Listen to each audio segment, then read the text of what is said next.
Everyone, welcome back to my channel Ananya Mishra biology. आज इस lecture में हम लोग कंप्लीट करेंगे गोल्जी बॉडी। इसको हम लोग गोल्जी बॉडी, गोल्जी कॉम्प्लेक्स और गोल्जी एपरेटस भी कह सकते हैं। ठीक है, इसके 3 अलग अलग नेम हैं। चलिए स्टार्ट करते हैं। गोल्जी बॉडी पढ़ने से पहले वो क्या है, कैसी है, सबसे पहले हम लोग थोड़ा सा उसको समझते हैं कि वो सेल में कहाँ पर प्रेजेंट होती है, उसका स्ट्रक्चर कैसा होता है। क्योंकि जब हम लोग ये समझ लेंगे तब हम लोगों को उसके पॉइंट्स पढ़ने में और उसको जानने में थोड़ी सी आसानी होगी। तो देखिए, पहले लेक्चर में मैंने आपको ईआर बता दिया था। ईआर से पहले हम लोगों ने न्यूक्लियस डिस्कस किया था। तो हम लोग थोड़ा सा पीछे से होकर के स्ट्रक्चर्स देखने स्टार्ट करते हैं। देखिए, ये हमारा न्यूक्लियस होता है सेल में। देन हमारे पास न्यूक्लियस के ही पास में क्या ईआर इससे ऐसे अराइव्ड होके फॉर्म होता है। देन ये हमारा ईआर का स्ट्रक्चर हो गया। ये हमारा स्मूथ ईआर देख सकते हो और ये हमारा रफ ईआर है जिसपे राइबोसोम प्रेजेंट है। अब देखो, न्यूक्लियस में क्या बनता है, न्यूक्लियस जो होता है उसमें राइबोसोम का फॉर्मेशन होता है। ठीक है, अब ईआर क्या करता है, ईआर पर राइबोसोम प्रेजेंट होते हैं, वो राइबोसोम प्रोटीन्स बनाते हैं। देखिए, चेन चलती हुई आ रही है और फिर ये जो प्रोटीन होते हैं ये यहाँ पर ईआर से फॉर्म्ड होकर हमारे पास आ जाते हैं। ठीक है, फिर क्या होता है, हमारे पास सेल के तुरंत ईआर के सामने क्या प्रेजेंट होती है, गोल्जी बॉडी। ये ईच सेल में एक ही गोल्जी बॉडी प्रेजेंट होती है। अब इसका काम क्या होता है, देखिए, पहली बात तो मैंने ये स्ट्रक्चर को ऐसे ना करके थोड़ा सा ऐसे बनाया हुआ है ताकि आपको समझ में आए। पहला तो जो इसकी ये वाली साइड होती है हम लोग इसको सिस फेस बोलते हैं, और जो इसकी दूसरी सामने वाली साइड होती है प्लाज्मा मेम्ब्रेन की तरफ, बाहर की तरफ, उसको हम लोग बोलते हैं ट्रांसफेस। अब देखो, इसके 2 फेज हो गए। लर्न करने का तरीका कि कौन सी बाहर कौन सी अंदर। देखिए, सिस फेस, सिस से हम लोग अपनी सिस्टर को सिस बुलाते हैं। तो सिस्टर हमारे पास रहती, तो ये अंदर सेल के साथ रह रहे। समझ लीजिए कि न्यूक्लियस ईआर मतलब ये लोग सिस्टर हैं तो अपने साथ में रहेंगे। ठीक है, और ट्रांस, अब यहाँ पे क्या होता है कि गोल्जी बॉडी कुछ भी बनाती है वो ट्रांसफ़र करने का, कुछ ट्रांसपोर्टेशन का काम करती है। तो ट्रांसफ़र कहाँ होगा, हम लोग अंदर तो कर नहीं लेंगे। ट्रांसफ़र करने के लिए हम लोग कोई भी चीज़ बाहर जाते हैं। तो फेज कहाँ पर होगा, बाहर की साइड, प्लाज्मा मेम्ब्रेन की साइड। तो हमें फेजेस पता चल गए। फिर इसमें बाहर के कुछ स्ट्रक्चर्स देखते हैं। ये हमारे पास वेसिकल प्रेजेंट है और ये हमारे पास वैक्यूल प्रेजेंट है। अब देखिए, इसका काम क्या होता है और इसका काम क्या होता है, ये बात हम लोग थोड़ी देर में समझेंगे। बस आपको याद रखना, यहाँ पे वेसिकल होते हैं और यहाँ पर भी वैक्यूल्स होते हैं, और इनको जो ये इधर साइड फेज साइड पाए जाते हैं उनको हम लोग सेक्रेटरी वेसिकल भी बोलते हैं। और जो ये वेसिकल होते हैं इनको हम लोग ट्रांजिशन वेसिकल भी बोलते हैं। ठीक है, फिर हमारे पास ये मेम्ब्रेन हमारी स्ट्रक्चर्स में दिख रहे हैं। हम लोगों को ऐसे सैक लाइक स्ट्रक्चर्स दिख रहे हैं। ये देखिए, ये बाहर मेम्ब्रेन, बाहर वाली मेम्ब्रेन, बाहर वाली मेम्ब्रेन। इसके अंदर जो ब्लैक ब्लैक देख रहे हैं ये अंदर मेम्ब्रेन है। और ये जो हम लोगों को सैक लाइक स्ट्रक्चर दिख रहे हैं जो कि पैरेलली अरेंज्ड है, ठीक है, उनको क्या बोलते हैं, सिस्टर्नी। क्या बोलते हैं, सिस्टर्नी। और हमारी मेम्ब्रेन हो गई। यही हमारा पूरा स्ट्रक्चर है गोल्जी बॉडी का। अब देखिए, आप सब लोग डोरेमोन कार्टून्स तो देखते ही होंगे, जो कि बहुत अच्छा लगता है, मुझे भी अच्छा लगता है। अब आपने देखा होगा जब डोरेमोन के पास स्मॉल लाइट नहीं होती तब वो किसका यूज़ करता है, उसके पास एक गैजेट होता है, I don't remember the name, जो कि कुछ इसी स्ट्रक्चर में होता है। वो ऐसे करके जाता है और ऐसे बड़ा हो जाता है, तो जो भी नोबिता डोरेमोन इसके अंदर जाते हैं वो यहाँ से बड़े हो जाते हैं। ठीक है, और जब वापस जाते हैं तो छोटे भी हो जाते हैं। तो मुझे गोल्जी बॉडी का सिस्टम भी बिल्कुल ऐसा ही लगता है। देखिए, यहाँ पर जो राइबोसोम्स के थ्रू प्रोटीन फॉर्म हुई थी वो प्रोटीन कहाँ पर जाती है, गोल्जी बॉडी के अंदर ऐसे ऐसे जाती है। अब इसके अंदर जो सिस्टर्नी है वो उसके अंदर जब गुजर रही है, ये केव की तरीके है, जब गुजर रही है उसके अंदर बहुत सारी मॉडिफिकेशंस हो रही, वो प्रोटीन और भी अच्छी हो रही, वो प्रोटीन और मैच्योर प्रोटीन बन रही है। तो गोल्जी बॉडी क्या करती है, जो भी लिपिड्स और प्रोटीन्स फॉर्म होती हैं ईआर के थ्रू, उनको क्या करती है और मैच्योर करती है और मॉडिफाई करती है। तो मैच्योरिंग का काम हो गया। फिर अब जब उसने ये जो जैसे प्रोटीन आई तो वो वेसाइकल्स के फॉर्म में आएगी, ठीक है। अब वो इधर ट्रांजिशन स्टेट में जा रही है, that is what it is called transition vesicle. अब वो ट्रांजिशन हो रहा है, यहाँ पर उसका चेंजमेंट हो रहा है, ठीक है।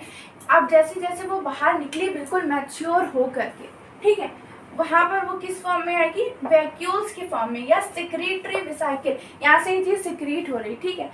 अब यहाँ पर हमारे पास मैच्योर प्रोटीन आ गई, मैच्योर लिपिड आ गया, एनी अदर मटेरियल, ठीक है, वो चीज़ आ गई। अब वो क्या है, मैच्योर है। अब ये वैक्यूल्स के फॉर्म में होगी।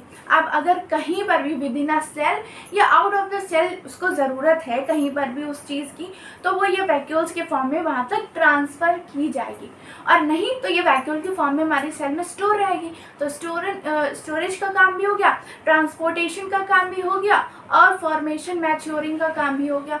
तो हमने बस इस स्ट्रक्चर के थ्रू ही गोल्जी बॉडी को अच्छी तरीके से समझ लिया।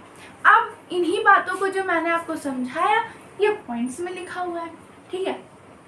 डिस्कवर्ड बाय कैमिलो गोल्जी, ये आपको समझने वाला पार्ट है, और ये आपका कौन सा पार्ट है, पेपर में लिखने वाला, ठीक है, क्योंकि पेपर में आपको ऐसा नहीं समझाना होगा, पेपर में आपको प्रॉपर लिखना होगा। कैमिलो गोल्जी ने, ठीक है, डिस्कवर किया, याद रखिएगा मेम्ब्रेन बाउंड सिस्टम है ये। देखिए सब मेम्ब्रेन सी तो है, हम लोगों को मेम्ब्रेन सी तो दिख रही है, ठीक है। Then cisternae are sac-like structure, unbranched parallel arrangement। देखिए sac-like structure होते हैं, unbranched होते हैं, branches नहीं होती हैं आपस में, जैसे कि हम लोगों ने देखा था, और parallel arrangement होता है। क्या होता है, parallel arrangement सिस्टर्नी का, ठीक है। और वेसाइकल वैक्यूल तो प्रेजेंट होते हैं। अगर गोल्जी बॉडी का स्ट्रक्चर बनाने को आ जाए तो आपको मेन 3 चीज़ें याद रखनी, वो क्या, पहला आपको याद रखना है क्या, वेसाइकल, वैक्यूल्स, और क्या याद रखना है, सिस्टर्नी। बाकी गोल्जी बॉडी में कुछ भी नहीं है, ठीक है। बस जो सिस्टर्नी के थ्रू ही जो मैचुरेशन जो भी हो रही है उसके अंदर जाएगी और मैच्योर होकर बाहर वैक्यूल के फॉर्म में आ जाएगी, ठीक है। देखिए मैंने सर्कल भी किया, वेसाइकल, देन ये सिस्टर्नी, और ये जो आउटर मेम्ब्रेन है ये तो होगी ही, देन ये वैक्यूल्स और सेक्रेटरी वेसाइकल, कुछ भी बोलिए आप, then transparent liquid is filled in it. अब जो सिस्टर्नी होती है अब उसके अंदर क्या फिल होता है, एक ट्रांसपेरेंट फ्लूइड फिल्ड होता है। देन हम लोगों ने स्ट्रक्चर कर लिया, अब हम लोग इसका फंक्शन कर लेते हैं। फंक्शन में शॉर्ट फॉर्म में 4 चीज़ें याद रखिए, मैच्योरिंग स्टोरेज, पैकिंग, ट्रांसपोर्टेशन, ठीक है। Maturing, storage, packing, transportation, MSPT short form में याद रखिए, maturing storage, packing, transportation. Repeat करिए मेरे साथ, maturing, storage, packing and transportation, very good. Then protein and lipid modified by Golgi body. अब देखिए ये जो मैंने आपको पॉइंट्स बताए इनका थोड़ा सा सिग्निफिकेंस भी होना चाहिए कि भाई क्या करते हैं।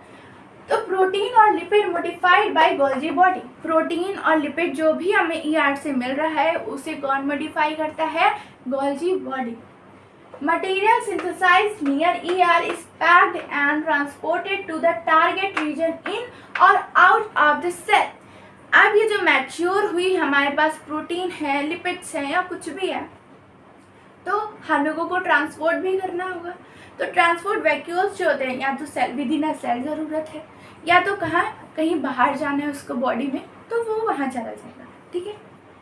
फिर also involve in lysosome formation. अब लाइसोसोम एक और तरीके का सेल ऑर्गेनेल होता है, ठीक है। तो इसके बाद मैं आपको लाइसोसोम ही पढ़ाऊंगी, और लाइसोसोम बहुत इंटरेस्टिंग टॉपिक है। बस एक छोटा सा सर्किल है लेकिन उसमें बहुत सारी बड़ी बड़ी चीज़ें हैं, इसलिए कभी भी छोटे लोगों को छोटा नहीं समझना चाहिए। अब देखिए, अब यहाँ पर थोड़ा सा वही डोरेमोन का गैजेट लिया है मैंने, ठीक है। यहाँ पर मेरे पास सिंपल शुगर है, ठीक है। कैसे शुगर है, सिंपल शुगर, उसके पास कुछ भी नहीं है, ना उसके पास शूज़ है, ना उसके पास हेयर्स है, ना उसके पास कुछ भी नहीं है। वो इसके अंदर गई डोरेमोन के गैजेट के अंदर, बिग लाइट तो थी नहीं डोरेमोन के पास, तो वो इसके अंदर गई। अब ये उसको बिग लाइट मत समझ लेना, ये गोल्जी अपरेटस ही है। वो बाहर आया और फिर उसके पास क्या होगा, उसके पास चोटियाँ भी आ गई सुंदर सी, उसके पास शूज़ भी आ गए, उसके पास मोबाइल भी आ गया और वो सेल्फी लेने लगी। अब इसके पास इतनी सारी चीज़ें, तो ये क्या होगी, कॉम्प्लेक्स शुगर। क्या होगी, कॉम्प्लेक्स शुगर। अब देखिए सिंपल सी शुगर थी और गोल्जी अपरेटस से गुजरने के बाद उसको क्या मिल गया, कॉम्प्लेक्स शुगर बनने का मौका। तो मैंने आपको स्ट्रक्चर इस टाइप में बनाया, लेकिन अगर आपके पेपर मतलब अगर आपको ऐसे थोड़ा सा दिक्कत कर रहा हो तो मैं आपको ऐसे बना के दिखा देती हूँ कि कैसे इजी तरीके से आप एग्ज़ाम में बना सकती हो। देखिए पहले आपको ऐसे किया आपने, ठीक है, फिर आपने फिर ऐसे किया, ठीक, फिर आपने फिर ऐसे किया। ऐसे करने के बाद इसको मैंने इससे जोड़ दिया, इसको इससे जोड़ दिया, इसको फिर मैंने ऐसे कटोरी की तरीके नीचे से ऐसे राउंड करके बना दिया।